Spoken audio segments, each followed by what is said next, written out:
Welcome back to my YouTube channel. In this video, I'll be installing a wig from Arabella Hair. Inside the package, I received a 26-inch 5x5 closure wig, and I also received a goodie bag with some lashes, a wig band, and some more stuff.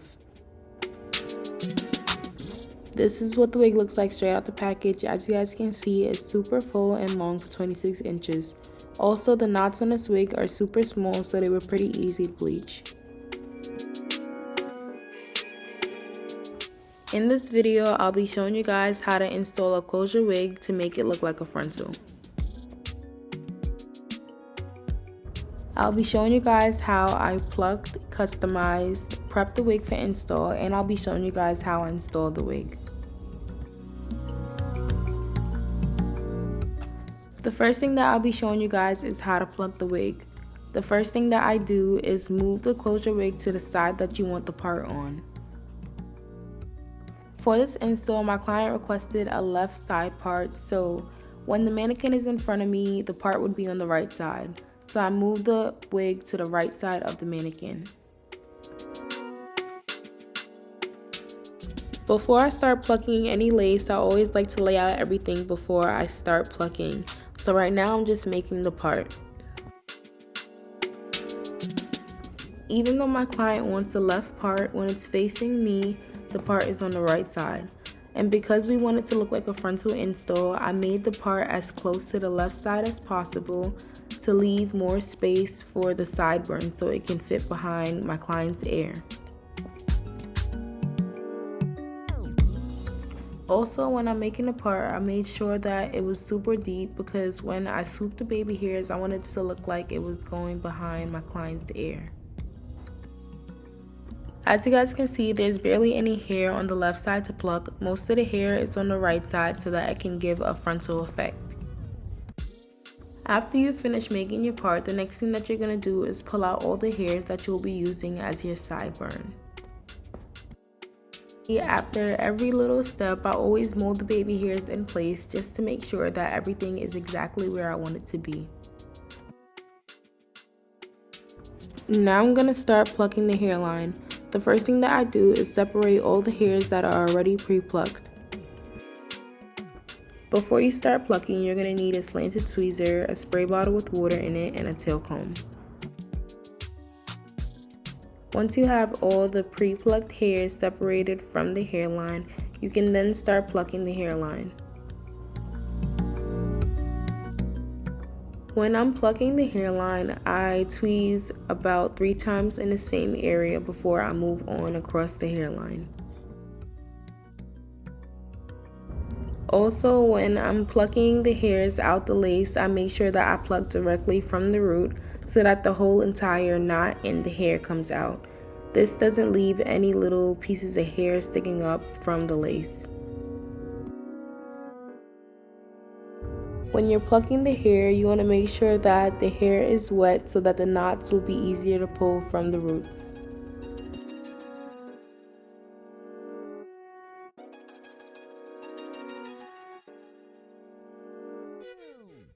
When I'm finished plucking that part of the hairline, I then separate those pre-plucked hairs now with the others and then pluck behind the hairline again. In the next clip, we'll show you guys the actual speed of how I pluck.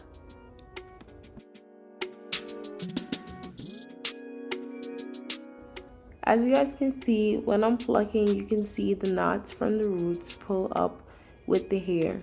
This doesn't leave any little flyaways hair sticking out of the roots.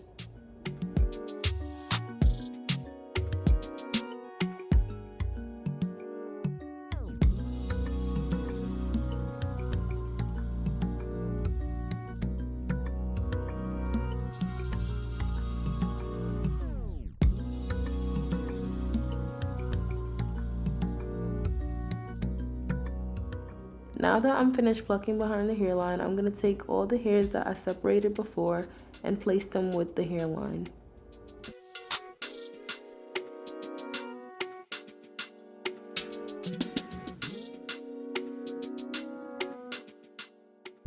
As you guys can see, when I use the comb and push the hairline back, it still doesn't look like a natural hairline. So I will be taking out the little fine hairs at the front and plucking behind the hairline one more time.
These are the results after plucking the left side of the wig. Now the next part of the wig that I'll be plucking is the baby hairs. For these baby hairs, I want it to look like it's going behind my client's ear. So I made a part starting from the area that I plucked on the left side. And that area will be my baby hairs that I'll be thinning out so it can go behind my client's ear. I started plucking the baby hair from the bottom, then I just kept parting and plucking, as you guys will see in the clip.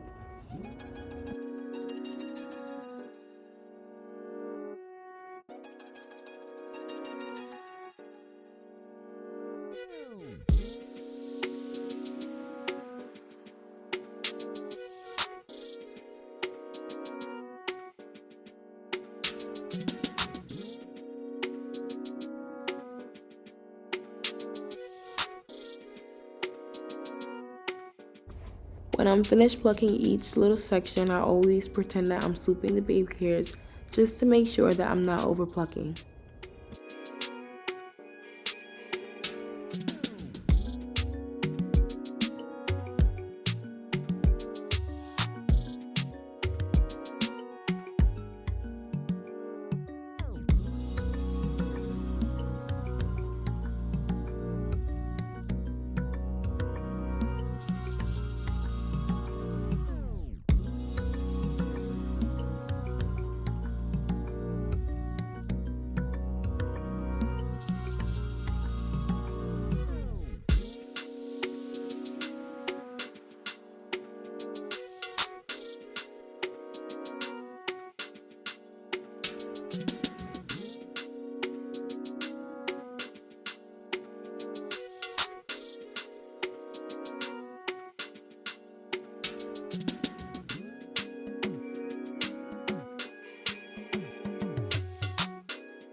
This is what the wig looks like after it's been plucked. Now I'm going to blow dry and prep it for install. For this part, you'll be needing your wax stick, tail comb, and hot comb.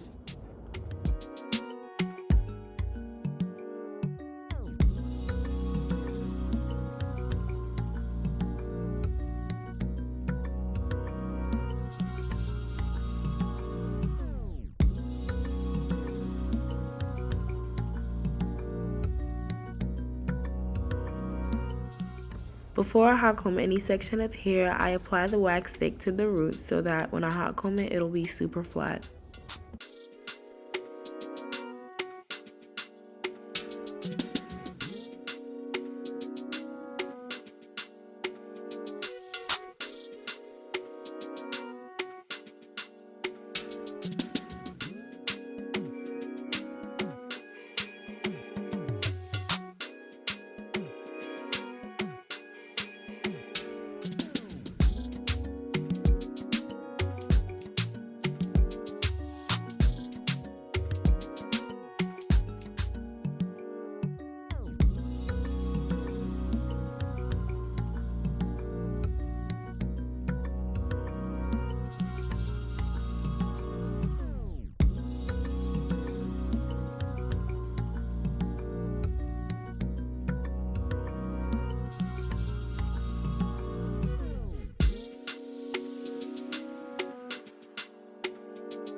These are the results of me hot combing the wig and prepping it for install. Now when I place it on my client's head, everything will be ready and easier for me to do.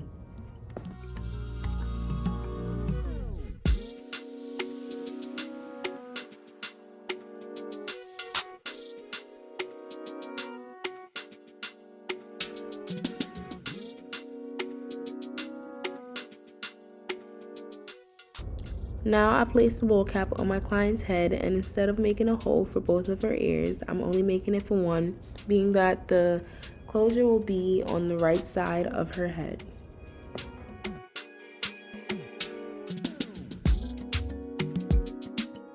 When I'm placing the adhesive on her hairline, I'm using it to trace the entire hairline, even by her ears, as you guys can see in this clip. The closure wig will start by the middle of my client's hairline, so that's where I'll stop spreading the glue across my client's hairline.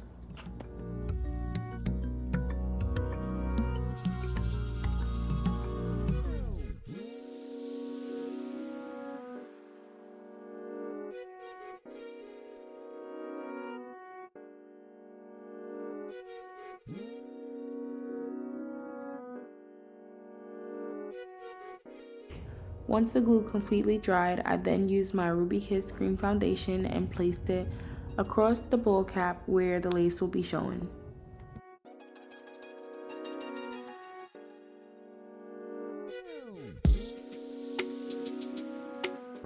When you're cutting off the rest of the cap that you won't be using, you want to make sure that you get as close to the glue as possible, so that when you apply the glue, your layers of glue, the cap is still flat on your client's head.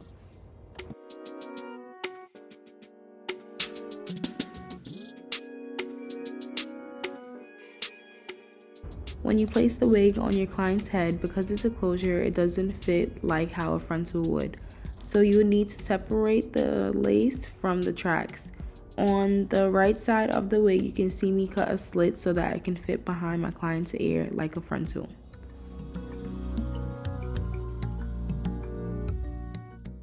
That little flap of tracks that is left behind my client's ear, I did sew that later on in the install to the back of the wig so that it doesn't bother her ear.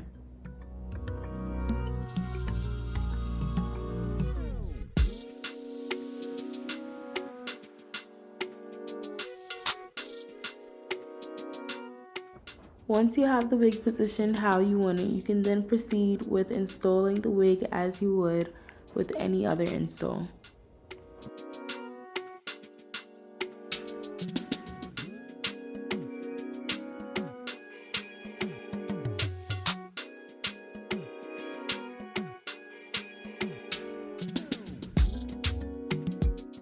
When you're spreading the glue across your client's hairline, you want to make sure that you get the area where her sides are, so that when you place the lace into the glue, the sides are secured down.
When you're cutting the baby hairs, you want to make sure to leave the ends of the baby hairs long so that it can blend in with the hair that's going behind your client's ear.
While the baby hairs are tied down with the wrap strips, I'm going to begin to curl my client's hair while the baby hairs dry.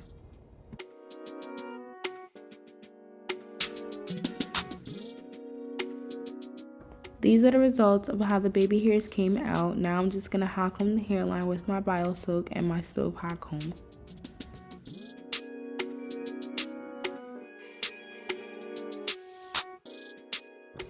To make the part look sharp, I'll always use my Sharpie and color all the hairs that got over bleached. Then I outline it with the makeup that was used throughout the install and my angled brush.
This is the results of this install. I hope you guys enjoyed watching. Comment below if you have any questions and continue watching for more clips of the finished look.